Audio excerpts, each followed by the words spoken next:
Boa noite a todos.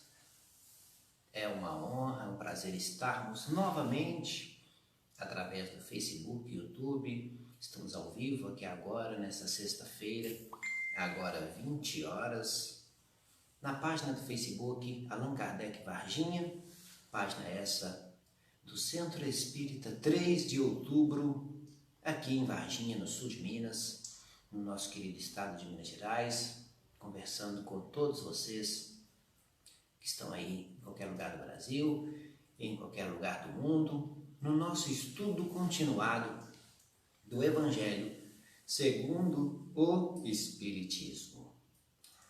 Hoje nos cabe o capítulo 13, vamos refletir um pouco sobre o capítulo 13, que a vossa mão esquerda não saiba o que dá a vossa mão direita.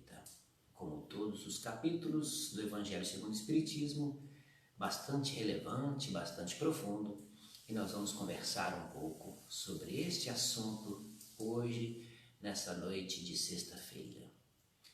Vamos fazer a nossa oração para iniciarmos a nossa reflexão, pedindo a proteção do nosso Divino Mestre, pedindo a luz, a iluminação do nosso Divino Mestre para que possamos juntos refletir, aprender, assimilar bastantes conteúdos dessa relevante doutrina, dessa maravilhosa doutrina esta dos Espíritos, sempre baseando os nossos estudos no Evangelho de nosso Mestre, nosso Senhor Jesus Cristo. Boa noite a todos que já estão aí conosco. Vamos iniciar os nossos estudos. Como disse hoje, o capítulo 13 nos cabe a reflexão da noite, que a vossa mão esquerda não saiba o que dá a vossa mão direita. Vou ler aqui o início desse capítulo, que traz aqui uma passagem, um ensino de Jesus, que está em Mateus capítulo 6, versículos de 1 a 4, e está também em Marcos. Mas vamos lá. Mateus capítulo 6, versículos de 1 a 4. Tomai cuidado de não fazer as vossas boas obras diante dos homens, para serem vistas por eles. De outro modo, não recebereis a recompensa de vosso Pai que está nos céus. Então, pois, quando derdes a esmola, não façais soar a trombeta diante de vós, como fazem os hipócritas nas sinagogas e nas ruas, para serem honrados pelos homens. Eu vos digo em verdade que receberam sua recompensa. Mas quando derdes esmola, que a vossa mão esquerda não saiba o que dá a vossa mão direita, a fim de que a esmola esteja em segredo, e vosso Pai, que vê o que se passa em segredo, dela vos dará a recompensa. Então, iniciamos o nosso estudo com esse ensino de Jesus. Haja vista que Jesus estava, dentro da sinagoga e várias contribuições, vários depósitos eram feitos naquele momento na caixa de esmola.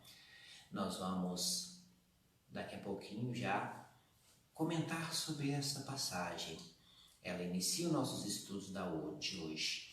Mas o que o mestre quis dizer com que a nossa mão esquerda não saiba o que dá a vossa mão direita? O primeiro subtítulo deste capítulo já é fazer o bem sem ostentação. Então esse próprio subtítulo já nos dá um norte de que sentido tem esse ensinamento do mestre. Fazer o bem sem ostentação é um grande mérito. É abrir mão do aplauso dos homens para receber a aprovação de Deus. Abrir mão do aplauso dos homens para receber a aprovação de Deus. Você opta por uma coisa ou outra, como nos ensinou o mestre. Se você já faz aquilo de forma bastante aberta para que os outros vejam mesmo e fiquem comentando, imaginando de que estamos diante de um homem virtuoso, bondoso, o mestre nos ensina que aí a sua recompensa já lhe foi dada. Então a gente já na nossa primeira reflexão, a gente já esclarece esse ponto para que essa aprovação de Deus, que é o que nos interessa, a gente trabalhar no sentido dos ensinamentos do Cristo, dos ensinamentos de Deus, das leis divinas, a fim de que a gente caminhe na trilha certa. Pois aquele que estima mais a aprovação dos homens do que a aprovação de Deus, este homem, esta pessoa ainda entende a atual existência presente, a atual existência carnal. Esse homem entende ser essa existência mais importante que a eternidade, mais importante que a vida futura. Este homem talvez que precise dessa aprovação dos homens, ele talvez não esteja, na sua consciência não esteja clara a imortalidade da alma, o princípio da pluralidade das existências, da reencarnação. Fazer o bem verdadeiramente é fazê-lo com delicadeza, dissimulando o benefício. É a mesma coisa que a gente acaba de dizer, ou seja, é evitar as aparências que podem nos enaltecer nesses atos beneficentes. É evitar aparências que podem também constranger ou humilhar o beneficiado, o assistido, nestes atos. Bastante interessante que para se praticar o bem é necessário ter esses cuidados em relação àquela pessoa que está sendo beneficiada, porque o constrangimento, a humilhação é algo muito comum nessas atitudes quando são feitas, às vezes com descuido de quem, às vezes até com boa intenção, não percebe que esses atos de caridade têm que ser feitos com sutileza, com delicadeza, com bastante zelo, com bastante cuidado. Há um subtítulo também nesse mesmo capítulo, estamos no capítulo 13, que a vossa mão esquerda não saiba o que dá a vossa mão direita. Comentando rapidamente, que ele também vai ao encontro de tudo que estamos falando até o momento, esse subtítulo trata dos infortúnios ocultos. A verdadeira generosidade é aquela que desvenda, é aquela que descobre a aflição no próximo, a aflição do próximo, antes do próximo vir até nós, vir até você, para pedir a assistência ou auxílio. Então, como acabo de dizer, devemos estar atentos para saber auxiliar, saber ajudar o necessitado, sem lhe causar constrangimento, sem lhe causar humilhação. Bastante interessante termos sempre esse raciocínio em mente. Logo em seguida, o Allan Kardec, neste capítulo 13, ele trata também em outro subtítulo do óbolo da viúva, que foi a primeira passagem que nós comentamos, que Jesus na sinagoga percebe, junto com alguns discípulos, era um dia tradicional da comunidade judaica de fazer esses depósitos na caixa de esmolas, de depositar moedas. Alguns depositavam quantias exorbitantes, os mais ricos, os mais abastados. E percebe-se que entra uma viúva bem pobre pelas próprias roupas, pelos próprios trajes, perceptivelmente muito pobre. Provavelmente foi até não entenderam aquela situação, foi criticada, foi tido ali aquela situação como algo sem valor para aqueles abastados que lá estavam, talvez sorrisos, chacota, alguma coisa assim. Mas Jesus foi claro e foi enfático, ensinando mais uma vez em todas as oportunidades que ele teve. Ele diz: eu vos digo em verdade que essa viúva deu mais do que todos aqueles que depositaram moedas ricas de valor na caixa de esmolas, porque esses abastados deram o que estava sobrando, e a viúva deu tudo o que tinha, tudo o que lhe restava para viver.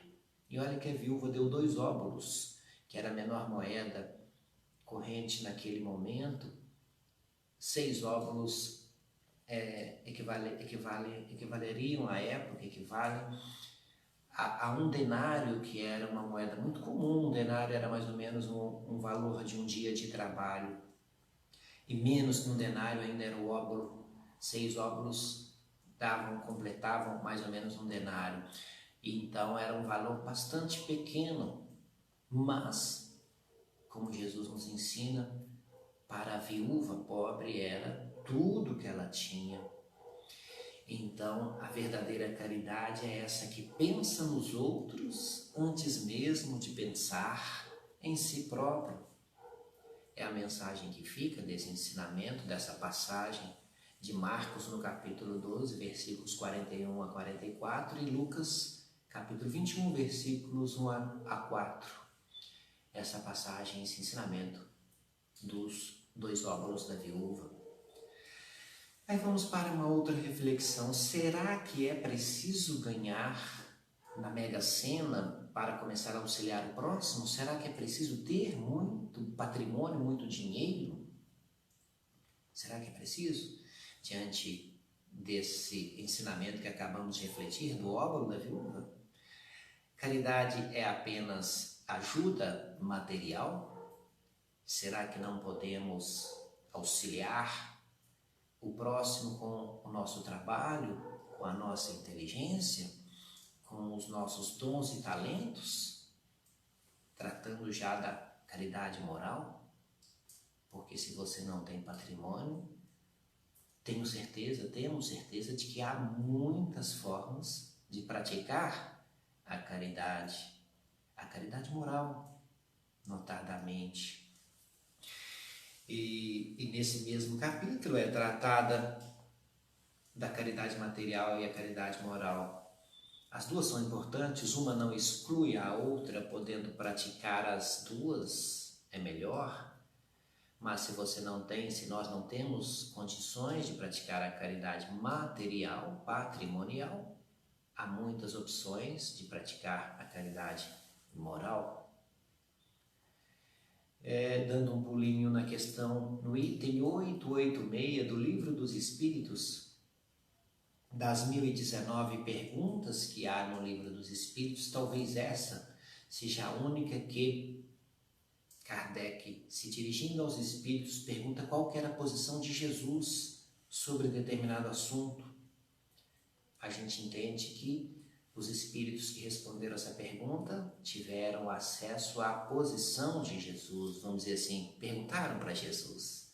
E qual era essa pergunta que está na questão 886? Qual o verdadeiro sentido da palavra caridade, como entende Jesus? Como entende Jesus?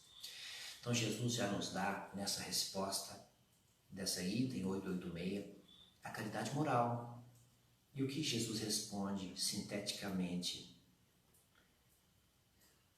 A caridade moral, a caridade como entende Jesus, os Espíritos respondem: benevolência para com todos, indulgência para com as imperfeições alheias e o perdão das ofensas. Então é claro que a caridade ela é mais ampla e abarca outras virtudes, claro, mas aqui Jesus já nos dá uma definição perfeita. Benevolência para com todos, fazer o bem sem olhar a quem aquele bem no fundo do coração. E daqui a pouco nós vamos trabalhar a diferença de beneficência e benevolência, porque os Espíritos utilizam, segundo o entendimento de Jesus, a palavra benevolência. Benevolência para com todos. Indulgência para com as imperfeições alheias. Quem tem a indulgência não enxerga os defeitos dos outros, em vez de só ficar enxergando e mencionando defeitos. A indulgência é essa espécie de tolerância em relação aos defeitos, às faltas dos outros. E tão importante quanto essas duas é o perdão das ofensas, que também está na questão 886. Perdão das ofensas é nós nos desvencilharmos do rancor, do ódio que nos prende a uma pessoa, é saber tratar um fato que nos ofendeu, que nós nos sentimos ofendidos, mas tratar esse fato de outra forma, não mais com rancor e com ódio, não ficar remoendo essas ofensas que porventura a gente tenha recebido. Então essa caridade moral, ela é essencial, ela é primordial no nosso caminhar, no sentido dos ensinamentos do Cristo, no sentido da iluminação espiritual. No sentido da iluminação espiritual. Como eu disse agora há pouco, que nós iríamos trabalhar um pouquinho a diferença entre beneficência e benevolência, haja vista que a benevolência é um dos 3 pilares da caridade moral, juntamente com a indulgência e o perdão das ofensas. Mas qual seria a diferença de beneficência e benevolência? A beneficência é uma ação. A beneficência é uma ação de fazer o bem, prática do fazer o bem, de beneficiar o próximo, Então, é uma ação, atos. Beneficência é a ação de fazer o bem. E o que é o bem? O bem é tudo aquilo que está de acordo com a lei de Deus, é proceder de acordo com a lei de Deus. Então, esse fazer o bem é a beneficência. Mas a benevolência é mais. A benevolência é um dos 3 pilares da caridade e por isso é uma virtude. Então aí já começa a diferença bem forte, bem marcante. A benevolência é a boa vontade, é a virtude do que é o que é benévolo. É a disposição bondosa de promover a felicidade de outrem.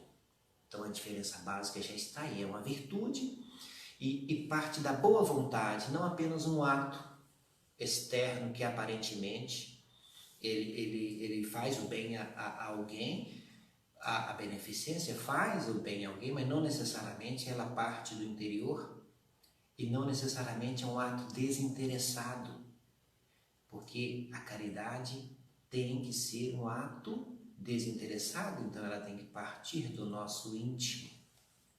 A benevolência, portanto, é mais profunda do que a beneficência. A benevolência é a caridade. Na beneficência, você faz o bem,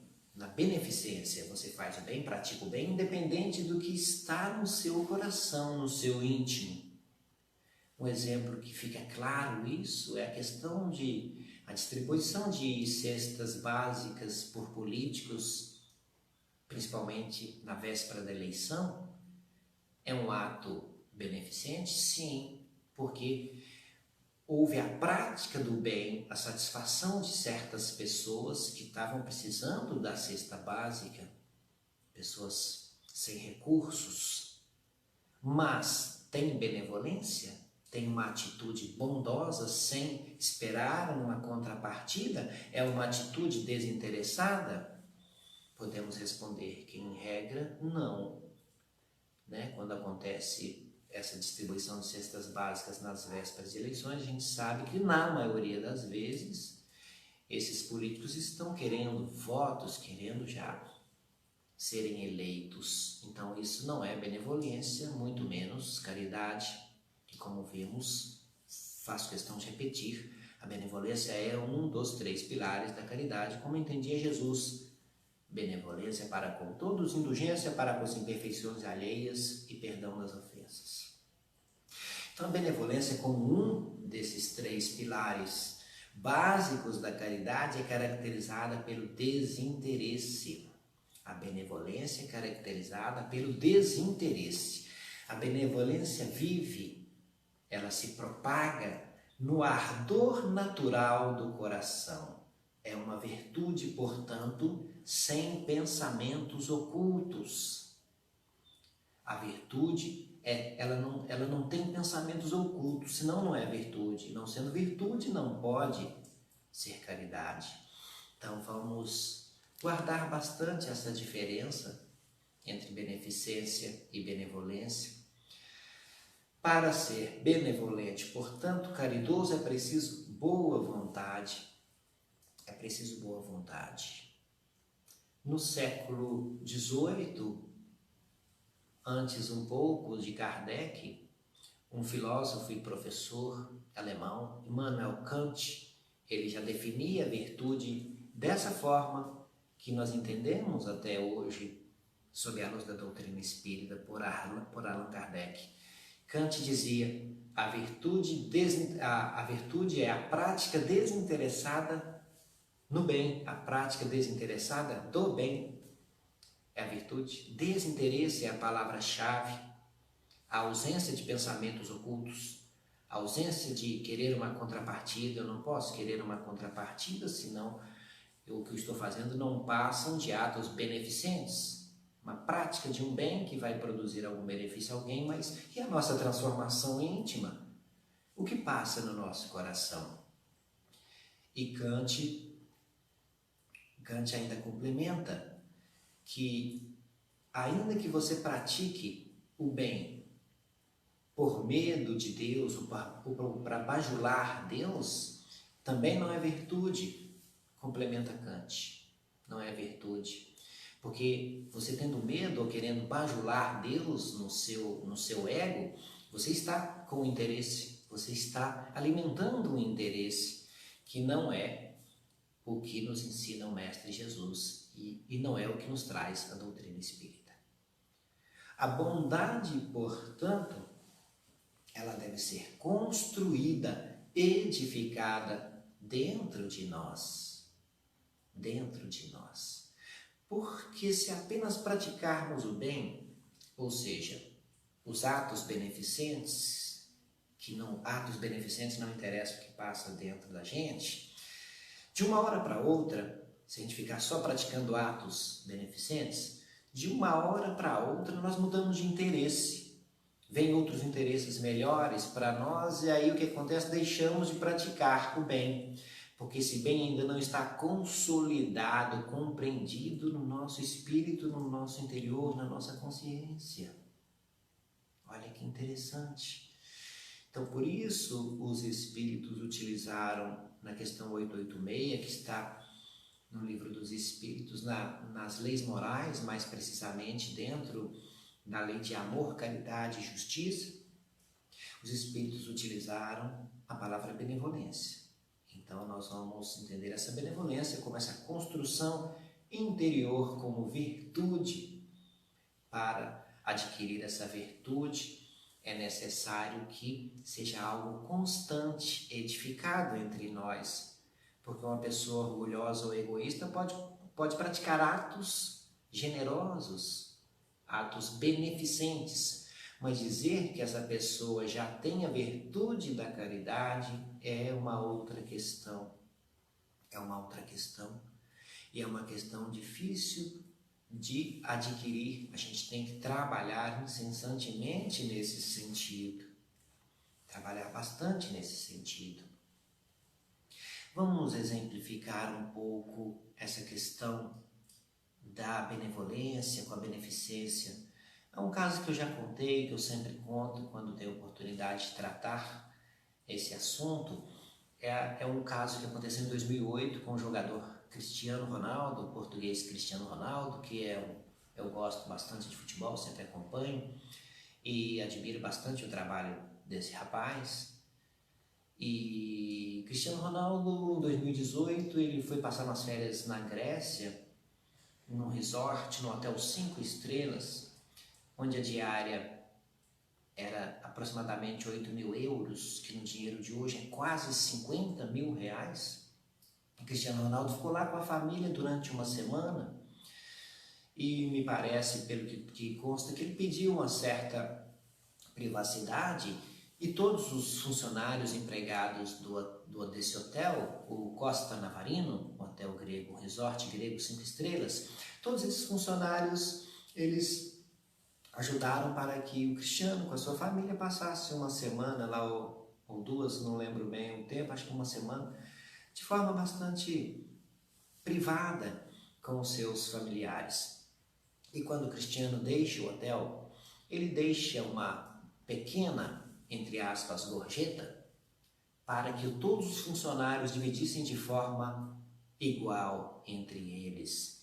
Cristiano deixa uma pequena gorjeta de 20 mil euros, aproximadamente 120 mil reais, para que todos os funcionários dividissem como forma para agradecer. Aí vem a questão, por que eu conto esse caso? Para nós refletirmos.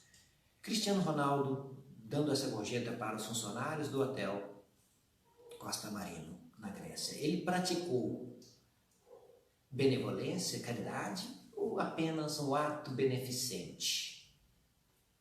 Cristiano praticou uma virtude ou apenas um ato em benefício de algumas pessoas? A resposta realmente eu não tenho, porque a gente teria que penetrar no íntimo do jogador, do atleta, para saber se ele fez esse ato, se ele praticou esse bem com algum interesse, ou se realmente partiu do seu íntimo como forma de agradecer, porque ele queria mesmo, sentiu-se bem, desinteressadamente, no ardor natural do seu coração, praticar esse ato.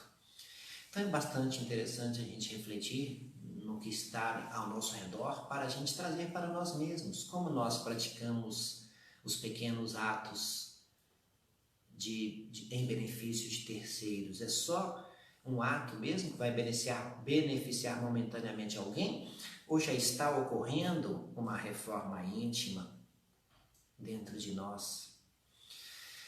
Então é bastante interessante essa reflexão, a gente ver se o desejo desinteressado, natural de fazer o bem, já está nascendo dentro de nós. Importante a gente lembrar que a gente vai ter, já tivemos e vamos ter oportunidades de ter muito dinheiro, muitas posses, assim como já tivemos e vamos ter oportunidades de trabalhar com pouquíssimos recursos. O importante em todos os casos é saber como viver dessa forma, e nos casos que tivermos grandes patrimônios, como usar esse dinheiro. Às vezes a prova, a expiação de uma existência com muitas posses é um risco muito maior de um fracasso, de uma queda. Vamos continuar, vamos permanecer perseverando na prática desses atos beneficentes para caminharmos à benevolência, para caminharmos rumo à verdadeira caridade, como nos ensinou Jesus, para compreender o verdadeiro sentido da caridade. Caridade essa que é uma palavra sublime, que abarca, ela resume todas as virtudes, todas as virtudes. A caridade é o remédio que cura as aflições de nossas vidas. A caridade é o remédio que cura as aflições de nossas vidas. Eu não digo a vida do beneficiado, não. Cura as aflições de nós quando praticamos a caridade. Porque a recompensa virá através de Deus. Não pelo olhar, pelo aplauso dos homens, porque senão, como já vimos, deixa de ser caridade. Um ato generoso, beneficente, podemos usar outra palavra qualquer, mas que não é caridade se a gente agiu com algum interesse, não é caridade. A caridade é a mais pura emanação de Deus, é a mais pura emanação do Criador. E aproveito a oportunidade para deixar um recado para nós, estudiosos, seguidores da doutrina espírita. Vale lembrar que respeitar quem não pensa como nós é uma forma de caridade também. E a gente vê muitos debates no tratamento sobre os preceitos básicos da doutrina, como reencarnação, que muitos outros segmentos religiosos não pensam dessa forma. Então cabe a nós respeitar todos os pensamentos. O que vai fazer a diferença mesmo são os nossos gestos, palavras e atitudes, a nossa reforma íntima. A religião, ela é uma ferramenta que, se for bem usada, e se ela promover a nossa reforma íntima, ela vai nos levar, vai nos ligar a Deus. Então é bastante interessante a gente refletir dessa forma. Nós seres humanos encarnados, a gente tem que aprender a florescer onde Deus nos plantou. A gente tem que trabalhar para ser melhor e não esperar ser melhor para trabalhar. Trabalhar para ser melhor e não esperar ser melhor para trabalhar. Toda a moral de Jesus se resume na caridade e na humildade. Isto é, toda a moral de Jesus se resume nas virtudes que são contrárias ao egoísmo e ao orgulho e à vaidade, mas notadamente ao orgulho e ao egoísmo que devem ser combatidos a cada segundo da nossa vida, em todos os nossos gestos, em todas as nossas relações sociais. Se não pudermos ainda sermos caridosos, como vimos agora a definição da caridade, os atos, os pequenos atos, gestos, ainda que isolados, mas praticados em benefício de outrem, praticados no bem, já são um bom começo.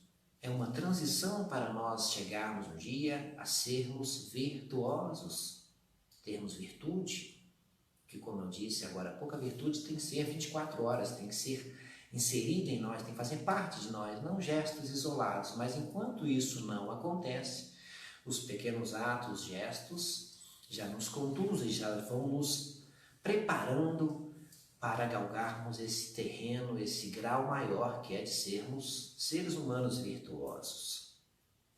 Se não pudermos ainda amar verdadeiramente o próximo, vamos nos comportar diante desse próximo com moral e com respeito, pelo menos. É tão difícil amar a todos indistintamente, como nos ensina o Mestre a todo instante.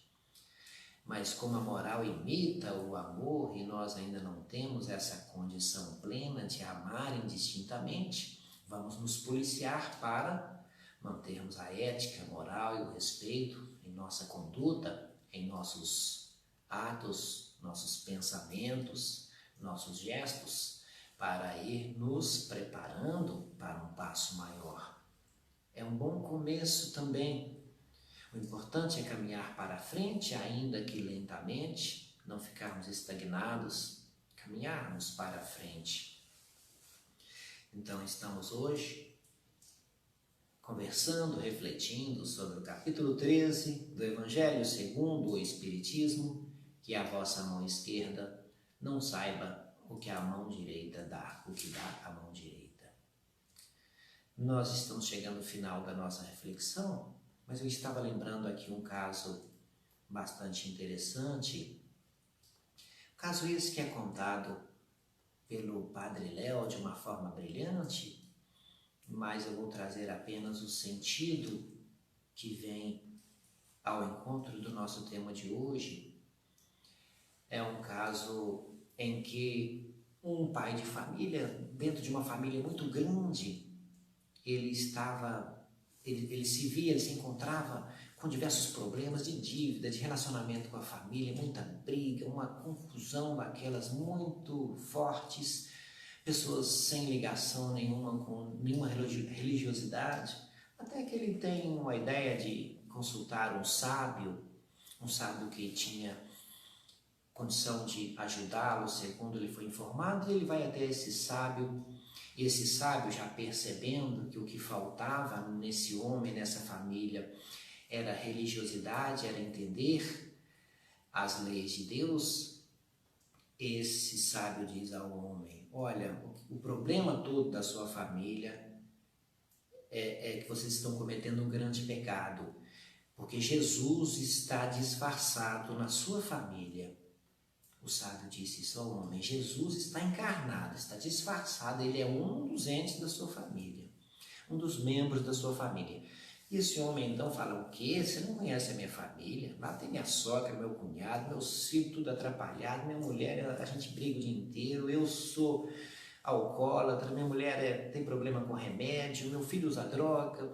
Aí só falou os problemas, os vícios que enfrentavam aquela família. Mas ele volta com isso na cabeça, reúne a família e diz: olha, consultei um sábio e ele disse que Jesus está disfarçado entre nós. A reação foi a mesma dele, né? De dúvida, de chacota, mas todos ficaram com aquilo na cabeça. Mas será que é verdade? Será que Jesus está disfarçado? É minha avó, é meu irmão, é minha sogra? E isso levou essas pessoas a mudarem o comportamento uns com os outros. Porque se Jesus chega à nossa casa, nós vamos tratá-lo da melhor forma possível. Então o sábio agiu dessa forma para levar essa reflexão até essa família. E essa família, não sabendo qual era o membro em que Jesus estava disfarçado, começou a mudar a forma de tratamento com mais respeito, com mais cuidado, com mais zelo, com mais paciência, com mais piedade, com mais caridade. E isso resolveu todos os problemas, todos não, né? Mas quase todos os problemas da família, e juntos eles passaram a ter outra forma de vida nos caminhos dos ensinos do Mestre. É um caso apenas para a nossa reflexão, contado de forma didática, mas para trazer até nós, reforçar para nós a questão do respeito, do cuidado, do zelo que devemos ter uns para com os outros e aprendermos a praticar a caridade, ainda que em pequenos gestos, palavras, atitudes, para que a gente possa edificar dentro de nós esses ensinos que o Mestre nos trouxe e nos traz com muita veemência, com muita determinação, com muita perfeição, como nosso guia e exemplo da humanidade, o mais perfeito. Jesus é a perfeição plena, a perfeição relativa que um espírito pode chegar, porque a perfeição absoluta é apenas Deus, mas o grau máximo que pode se chegar, que já veio até a Terra, que já esteve entre nós, é o nosso Mestre. E a gente tem realmente que aprender com Ele, colocar isso em prática para edificarmos essas virtudes dentro de nós. Eu finalizo assim a nossa reflexão da noite, prometendo numa outra oportunidade estarmos aqui de volta com outro tema do Evangelho segundo o Espiritismo, nesses nossos estudos continuados do Evangelho segundo o Espiritismo, às segundas, às quartas e às sextas-feiras aqui no Facebook, a partir das 20 horas. Vamos fazer uma oração de encerramento, que nosso Divino Mestre, que está conosco agora, permaneça conosco, a fim de que possa nos intuir e nos conduzir a aprendizados sublimes, que as nossas prioridades sejam sempre de ordens espirituais e que a gente aprenda, como nos estudos de hoje, a construir, a edificar esses valores, essas virtudes, para um dia podermos nos sentir pessoas virtuosas. Estamos caminhando devagarzinho, mas pedimos sempre essa luz, essa iluminação do Mestre Jesus, para que a gente atinja os nossos objetivos. Uma boa noite a todos, obrigado pela presença e até a próxima oportunidade, se Deus quiser.